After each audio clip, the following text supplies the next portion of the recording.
Bonjour à tous et bienvenue sur Game One pour cette Game Zone spéciale E3. Alors, attends, c'est la folie. Alors attends, tu te dis même pas à tes spectateurs, mais moi j'ai vu les images à l'avance. Tu les as déjà vus, J'ai toi, vu des trucs, j'ai vu tous les trucs qui vont passer Bon, dans la on semaine à rappelle l'avance. quand même que le 3 c'est le salon des jeux vidéo à Los Angeles. Et pour cela, Tommy et Johan sont partis à Los Pas Angeles. besoin de dire ça pour vendre le truc. Moi j'ai vu les images du dernier Zelda, du dernier Ouais, Metal mais Gear les Solid, téléspectateurs n'ont pas vu. la DS, la Non. PSP. Mais moi j'ai envie de voir les images. Bon, là. on regarde les images, moi je les ai déjà toutes vues, c'est la folie. On regarde cette Game Zone spéciale E3. Et l'aventure continue sur le stand Nintendo avec Laurent et avec Arnaud et avec Tales of Symphonia. On va juste en parler un peu. Effectivement, on va parler rapidement de Tales of Symphonia et c'est dommage parce que c'est vraiment un jeu magnifique. C'est un RPG de Namco qui a tout déchiré au Japon. En fait, c'est un jeu qui est très très beau avec un système de combat qui est très impressionnant. Surtout aussi, ce qui est impressionnant finalement, c'est qu'on se rend à peine compte de moments où on passe des cinématiques au combat en temps réel. Ok, c'est un Et- univers quoi, Heroic Fantasy C'est ou un univers assez Heroic Fantasy, c'est un univers assez manga.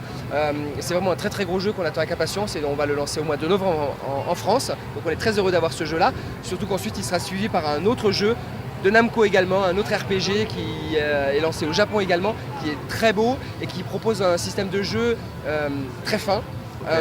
Mais c'est monsieur Arnaud Et Sam qui nous en s'appelle parlait. Et qui s'appelle Baten Kaitos. Alors Baten Kaitos, qu'est-ce que ça veut dire en japonais? On va regarder ça, ça veut absolument rien dire du tout, mais c'est pas grave. C'est vrai, ça ne doit absolument rien dire. C'est un nom comme un autre. Comme Tiens, il y bah a- attends, bah voilà, pas grand chose. On va regarder les dames derrière avec l'écran sur le combat sur la droite, tout de suite, l'écran de droite. Voilà. Ah, voilà. Bonjour madame, vous êtes charmante. Voilà. Donc Baten Kaitos c'est développé par Monolith, c'est des anciens de Square. Ouais, et ils évoluent dans quel dolmen? Oh, elle est bonne celle-là. Ah ouais. On s'était promis de la faire aussi. Bon. Et en fait, tout le jeu se base à un système à base de cartes. C'est-à-dire Alors, que ça, est-ce que c'est plus marrant que le Rami? c'est plus sympa que le Rami, ça, pour les week-ends dans les maisons de retraite, c'est plus sympathique. En fait, chaque objet, chaque arme, bouclier, etc. est une carte dans le jeu. D'accord. Tu veux prendre de l'eau, il n'y a pas l'élément eau. En fait, Ok. tu prends une carte blanche, tu passes de l'eau, etc. C'est un nouveau système de combat. On peut prendre des photos. On peut prendre des photos pour les revendre, c'est le seul moyen d'avoir de l'argent dans le jeu. C'est magnifique, les musiques sont de Mitsuda, qui est un compositeur qui a bossé entre autres sur Chrono Cross. Ok, et tout ça, les musiques, tu m'avais dit que ça avait coûté combien? On va pas le dire, Vas-y, mais dis-le, hein. un petit au coup. Mais Un petit au coup. on Et bah vous faites la conversion à au coup, c'est environ 500 000. à peu près. Et donc c'est magnifique, ça arrive en France, il y a beaucoup de textes, ça arrivera pas avant l'année prochaine malheureusement.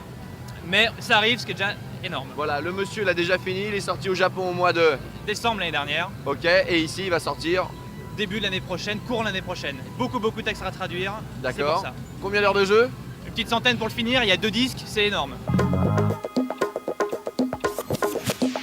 Là, c'est le jeu qu'on a présenté en avant-première. En fait, c'est le premier jeu qui utilise les congas.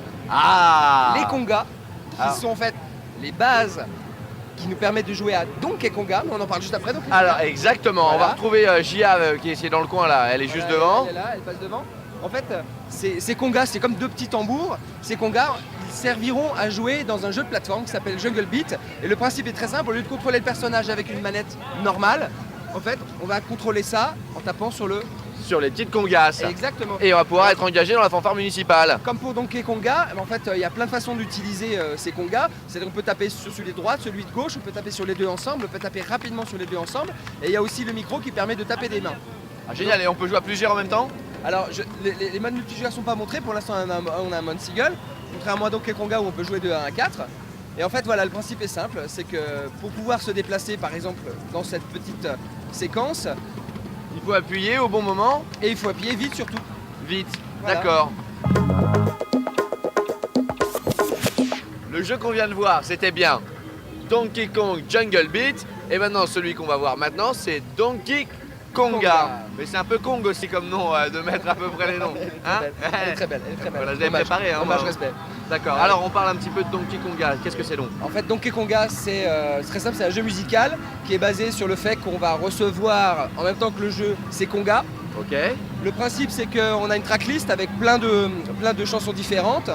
On a un mode solo qui permet de débloquer des nouveaux morceaux et des chansons nouvelles. Il y a plein de chansons différentes et on aura une très très belle tracklist. Ça va être super. D'accord. Il y aura des trucs vraiment Des d'enfer. trucs connus, Des trucs connus, il y a vraiment... Non mais il y a des belles surprises dedans. Ok, des réorchestrations peut-être de thèmes de chez Nintendo. Non, on a de la bonne... Non, on a de la bonne... non, Bon vous allez d'accord, de voir, la on allez surprise, voir. de la Voilà, bonne surprise. On l'avait joué à la version japonaise et il y avait des trucs rigolos aussi. Exactement, en fait, n'importe qui, qu'on aime la musique, qu'on n'aime pas la musique, qu'on joue aux jeux vidéo, qu'on joue pas aux jeux vidéo, n'importe qui peut jouer à ce jeu-là, c'est instantané, c'est-à-dire que on doit taper quand le petit signal qui passe est jaune, on tape sur le côté gauche, si c'est rouge, c'est à droite, les roses, c'est on tape les deux ensemble, on tape dans les mains quand c'est bleu, et en fait tout le monde se retrouve En train de jouer, etc. Alors l'idéal Voilà. c'est 4 congas. Exactement, donc celui qui réalise mieux ce qu'on lui demande de faire, c'est celui qui aura le plus grand nombre de points et qui va gagner.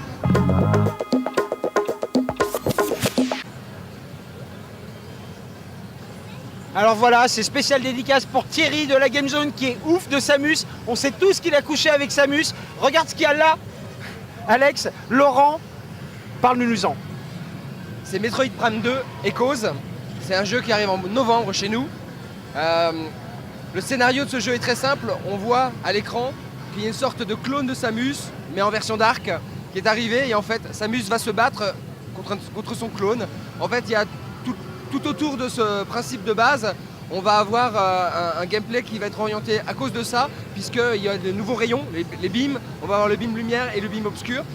Et donc il y a tout un système de munitions qui tourne autour de ça. Donc on retrouve toujours notre ami Samus, on retrouve toujours le gameplay extraordinaire, des graphismes vraiment magnifiques, la carte immense à explorer, c'est du Metroid pur jeu. Alors le dernier avait été primé pour sa musique et ses effets sonores.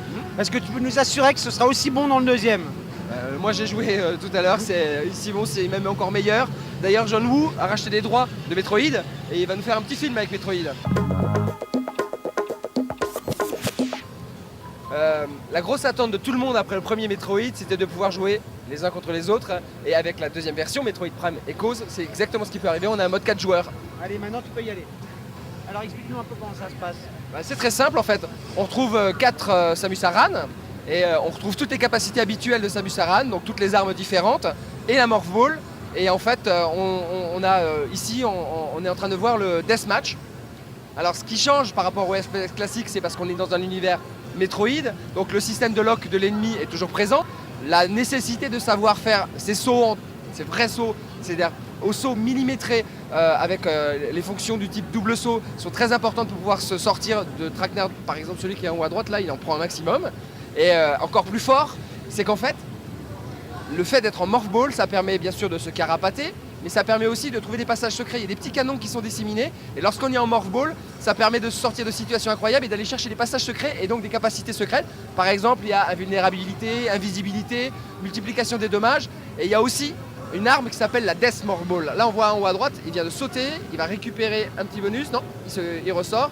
Et la Death Morph Ball, ça veut dire qu'au lieu de se cacher en Morph Ball et de se sauver pour éviter de prendre les coups des ennemis, il suffit de toucher une fois un ennemi et il meurt.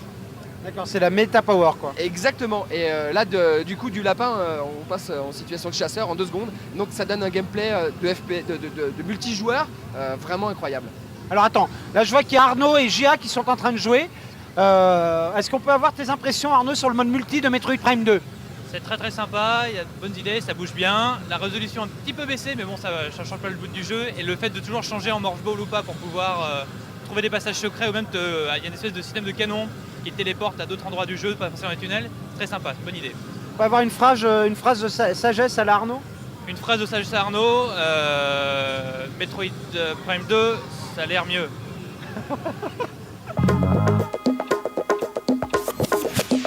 Johan, viens voir. Je vais te laisser continuer avec Laurent parce qu'il pense être bon à Metroid. Je vais leur mettre une rack. Donc voilà. va mettre une petite raclée à Metroid. C'est pas vrai, j'étais pas en train de boire. Gia, qu'est-ce que tu fous avec un verre à la main? C'est complètement... Qu'est-ce que... Non, c'est de l'eau. Où est-ce qu'on va aller, Laurent? On va faire le tour parce que là il y a la suite de la file d'attente pour DS, on va faire le grand tour. On va passer devant Resident Evil 4, mais vont tous perdre, vous avez ils vont déjà mourir. parlé de Resident Evil avec Capcom. Exact. On va Mais essayer quand n'empêche- même un petit coup d'œil. Oui, mais c'est le jeu où il faut avoir des caissons de rechange. Il est vraiment... Bon, d'accord. Faramineux, On va se faramineux. faire dessus. Et ben Voilà. on fait le tour de la file. On fait un petit tour. Et on se retrouve juste devant le stand Resident Evil.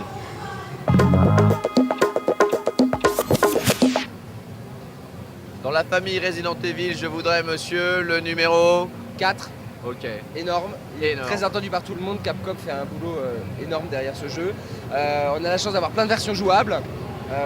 Je sais pas, graphiquement, on prend une claque. Ils ont créé un univers incroyable. Il est à la fois très sombre, mais très lisible. Il suffit de voir l'écran et on sait que c'est un Resident Evil. Ouais, Ils ont voilà, retravaillé il y a voilà. il y a toujours la le grain. signature, voilà. Il y a la signature, il y a le grain. En même temps, ils ont su réinventer le gameplay. Ils gardent les bases du survival horror, mais ils ouvrent toutes les portes. Un jeu incroyable. Un jeu Ça se incroyable. passe toujours dans la forêt de Raccoon. Grande histoire. La forêt, il y a un village un peu bizarre. Est-ce que les gens qui sont dedans sont. Enfin, voilà, c'est un jeu énorme. Et surtout, c'est toujours une exclusivité GameCube. Toujours que sur GameCube. Et ça va faire des jaloux parce que c'est une bombe. Oui, non, c'est l'aboutissement d'une longue réflexion, un travail sur la machine incroyable. Ils ont sorti des choses de la machine incroyable. On est tous très très impatients d'avoir ça Et sur puis nos machines. il va faire flipper, ça c'est le jeu, ça joue dans le noir. Avec et- des caleçons de rechange. Ouais, avec des Ouais, caleçons de exactement. rechange et tout seul. Ouais. Interdit d'y jouer avec des copains, genre ah c'est marrant, t'as Non, vu, non, c'est non, manger là. Ouais, on n'a pas le droit. On est parti. On est parti juste à côté. Oui, juste à côté pour aller voir Star Fox. Allez, on y va. Star Fox, c'est un jeu de renard. C'est un jeu de renard. En fait, c'est notre ami MacLeod. Il s'appelle MacLeod. là. MacLeod. Exactement. Il nous a fait une très belle aventure l'année dernière avec Star Fox Adventure. Ouais. Là, on est dans un jeu qui n'a rien à voir avec ce type d'aventure. C'est un vrai jeu de shoot, c'est un jeu d'arcade en fait. On Voilà. retourne à la première version sur Voilà. Super Nintendo. Exact, enfin, c'est les racines, c'est-à-dire que c'est un jeu qui est développé par Namco. Namco, c'est quand même les kings en termes de jeux d'arcade. Donc le principe est simple, c'est que vous avez différentes missions à réaliser. Alors il y a des missions qui sont au sol avec un certain nombre de robots ou d'armes. On peut aussi être au sol en combat avec MacLeod directement. Et puis il y a aussi des missions parallèles qui se déroulent dans l'espace où on est dans l'Airwing avec tous les combos qu'on connaît de l'Airwing. Donc c'est un jeu qui est très beau, qui est très rapide, très vif. C'est du pur arcade comme on aime en avoir. Donc à la fois on peut avoir plein de vaisseaux spatiaux. On a d'ailleurs j'imagine qu'on retrouve le premier du premier épisode, celui tout en triangle. On le Voilà, retrouve. l'Airwing, on retrouve tout. Il y a d'ailleurs toute l'équipe Star Fox, etc. On est vraiment dans les racines du jeu, mais on profite de la puissance de la machine pour faire un jeu très vif, très beau. Et puis bien entendu, comme c'est un jeu de shoot, on a un multijoueur. D'accord, et j'allais ajouter justement, on l'a pas vu là je crois sur l'écran, mais on peut aussi incarner donc Fox McCloud, mais toujours à la troisième personne, mais en shoot. Exactement. Génial. On peut se promener dans 3 univers complètement différents. Et puis le multijoueur, ça donne une durée de vie infinie à ce type de jeu. Et il arrive en fin d'année chez nous. Ok, petite question, mais je pense que ça se joue pas online. Alors. Et est-ce qu'on peut linker les consoles? Je sais pas encore si Pas on encore, aura le c'est mode pas encore LAN. On annoncé. ne sait pas encore. On ne sait pas du tout. D'accord, très bien. En tout cas, ça c'est valeur sûre. oui. Pareil, c'est à checker. Ça reste du bon. C'est du bon. Alors qu'est-ce qu'il y a encore de beau? Si on allait voir un petit nouveau qui s'appelle Guest, on l'avait entreaperçu l'année dernière. Ouais. Guest, c'est un mot qui signifie. Attention derrière toi! Bien joué, il a bien évité celui-là. C'est un jeu en fait qui part d'un concept simple. Geist, ça signifie esprit. Ok. En fait, à la base, suite à une grosse embrouille avec des malfaisants, Toujours avec les méchants, d'accord. avec un savant, etc. Vous vous retrouvez en esprit. Vous n'avez plus de corps. Ok. Et le principe, c'est que vous allez devoir dans le jeu vous incarner non seulement dans des personnes, c'est-à-dire les personnes que vous rencontrez sur votre chemin, mais aussi dans des objets. Vous pouvez vous incarner dans une caisse, vous pouvez vous incarner dans un système de sécurité, vous pouvez vous incarner dans les animaux. Il y a un chien, à un moment, on est obligé de se mettre en chien, sinon on ne peut pas passer. Et on peut s'incarner en. Non, je le dis non, pas. non. On peut pas. On Non, peut pas, d'accord. En plusieurs objets. Et voilà. Et en fait, c'est donc un jeu d'infiltration au sens propre du terme, puisqu'on s'infiltre dans le corps. Oui, bah c'est un peu le mot C'est que je propre. voulais pas prononcer Oui, mais tout à c'est l'heure. propre, mais c'est propre. D'accord, bien joué. Et en fait, ça veut dire que toutes les étapes entre les différents changements de corps et d'esprit, elles sont toujours bien sûr rythmées par un shoot. C'est vrai que c'est un jeu qui trouve un équilibre entre le fait de faire un peu de bourrinage, quoi, avec des armes, etc. Et une réflexion. C'est-à-dire qu'à un moment donné, il faut peut-être pas tirer sur celui-là parce que c'est celui qui a la clé et que si je le descends, je me mets dans son corps mais je peux plus bouger. D'accord, il faut cogiter un petit peu. Et en fait, il y a quelques passages où en fait il faut savoir qu'il faut rebondir de tel personnage en tel personnage, faire une partie où on est en infiltration, c'est-à-dire comme on est incarné dans un civil par exemple, on peut passer les portes sans problème, alors que si on arrive incarné dans un soldat, on passera pas la porte. Quand à un moment donné on n'arrive pas à ouvrir une porte, il y a une petite trappe sur le côté, il y a un chien, il faut réussir à faire peur aux chiens parce qu'on peut s'incarner dans les Dans les objets, d'accord. mais dans les personnes seulement s'ils ont peur. Donc il faut leur faire peur, il faut trouver le moyen de leur faire peur. par exemple se mettre dans un système de sécurité, déclencher une alarme ou leur tirer dessus la partie système de sécurité. Une fois qu'ils ont peur, on les récupère et on se change en fait tout au long de l'aventure en fonction des besoins. Donc plein d'interactions, sans vilain jeu de mots, c'est un jeu qui a de l'âme. Elle est belle. Elle est belle, elle permet de conclure sur ce jeu. Et je préfère quand même le coup de la fixation au sens propre du terme. D'accord, très bien, bravo également. Moi j'aime beaucoup ce jeu et toutes les personnes qui sont arrivées, qui ont commencé d'ailleurs là, on voit il est en train de s'incarner Ah, en chien, Voilà, on juste le devant voit, le il est en chien. chien. Et dans 2 secondes il est en chien. Voilà, Alors on y va, il se transforme. Voilà, il est transformé en Magnifique, chien. ah, C'est le chien de garde. c'est pas un teckel. Hein. Et voilà. Ah non, Ah, c'est il a pas un teckel. truffe. Et maintenant, grâce à ça, il va pouvoir enfin. On sent pas le cul. Est-ce qu'il peut sentir le cul? Ah, il lui parle. Non, il veut pas.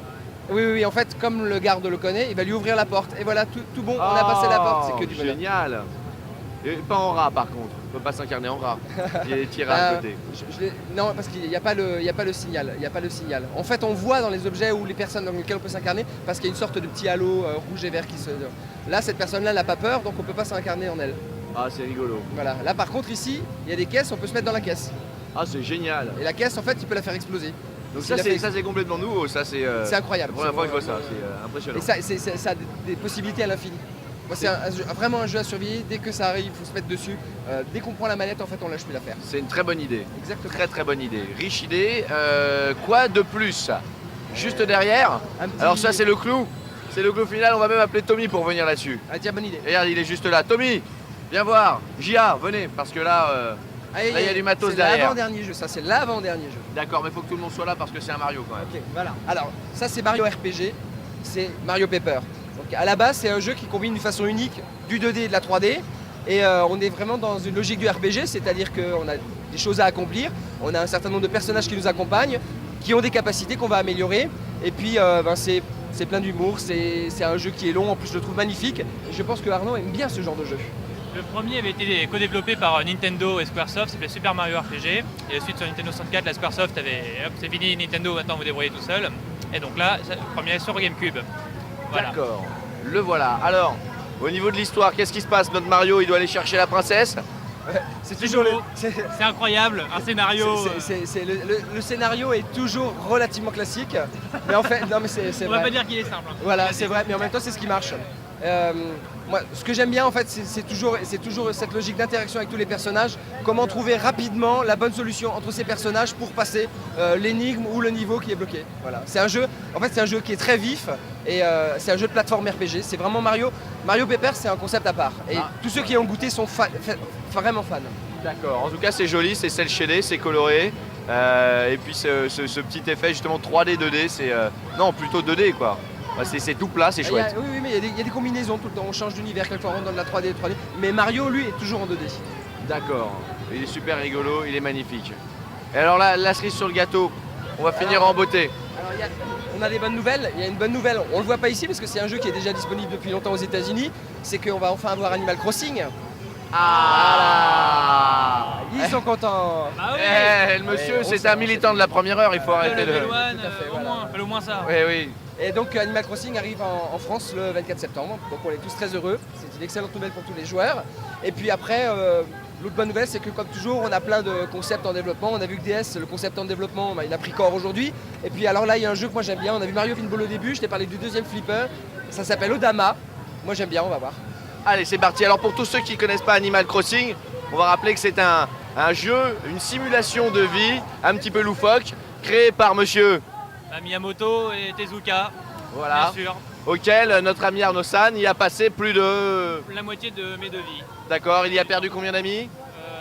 10 et le hérisson c'est mon pote. D'accord, bon il s'est fait un ami hérisson et il aide à déménager les girafes dans le jeu. C'est important. Bref, c'est très important. Content en tout cas que ce jeu enfin arrive en France, ça c'est plutôt une bonne nouvelle.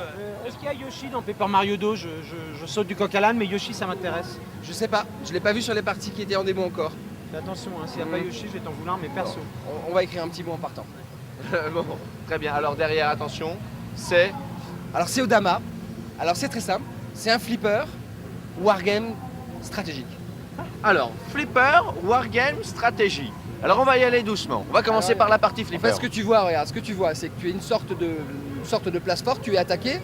Donc tu as les bleus, qui sont tes ennemis, qui arrivent, et lorsque leurs cavaliers, leurs fantassins, leur tour passent au centre du flipper, tu perds. Voilà. Ok. Et donc toi, pour te défendre, tu as quoi? Bah, tu as différents ennemis, différents alliés, différents les alliés, rouges, ouais. voilà, qui peuvent faire des plateformes pour permettre à ton boulet, qui est en Ouais. fait la balle de pinball, d'aller se promener et d'aller donc, par exemple, faire tomber les Les tours, petites les légions, tours là-bas. d'assaut ennemis, les légions, etc. Et ça s'appelle Odama. Et c'est super addictif. Et donc après, il y a plein, bien sûr, là, par exemple, il s'est fait 2 tours d'assaut d'un coup, parce que les tours d'assaut sont pleins d'archers qui tirent sur ceux qui permettent. D'ailleurs, il vient de perdre sa passerelle. Donc c'est un peu ennuyeux. Et voilà, là par contre, voilà. Là, il vient de faire un gros ménage avec Ça la sort en balle. France, ça sur nous, Laurent. Ah, on n'a pas de date de sortie, ils l'ont montré, on avait déjà entendu parler de ce jeu, ils nous l'ont montré là. Et alors bien sûr, ce qu'on a vu, c'est qu'il y a différents niveaux, il y a différents environnements. Moi, je trouve ça génial, voilà. Eh ben, beaucoup de riches idées, en tout cas juste avec le jeu juste avant, Geist et celui-là, on arrive justement à des concepts complètement délirants et plutôt sympas. C'est le propre de Nintendo de faire ça souvent. Voilà, et puis il faut pas oublier WarioWare version GameCube qu'on va avoir début septembre aussi. D'accord. Voilà, on a vraiment beaucoup de choses.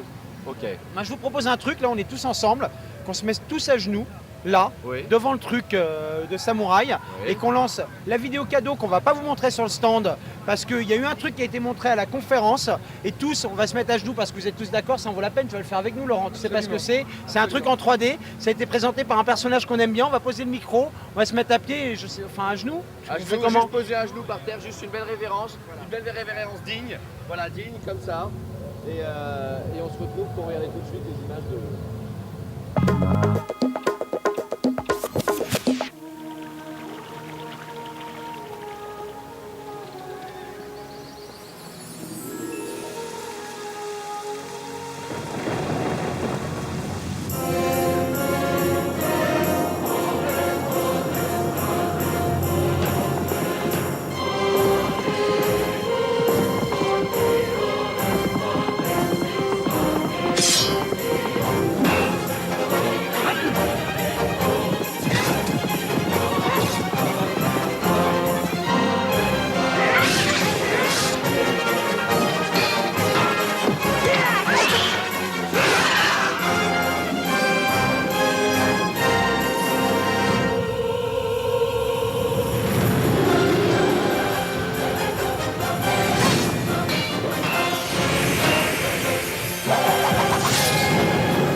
Eh bien, nous allons quitter avec regret Laurent, Nintendo et tous ses amis, Yoshi, Mario, Geist et Zelda.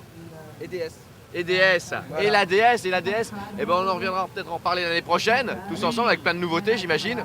Avec plaisir, et puis merci de nous faire tous partager, et à tous les merci. amis de Game One, c'est grand moment de jeu. Alors, moi j'aurais une dernière demande, on n'a que eu des nanas qui embrassaient la caméra pour dire au revoir Laurent, est-ce que tu embrasserais notre caméra? Avec grand plaisir, je sais qu'elle est toute propre. Pour les dames, pour les dames. Au revoir Game One.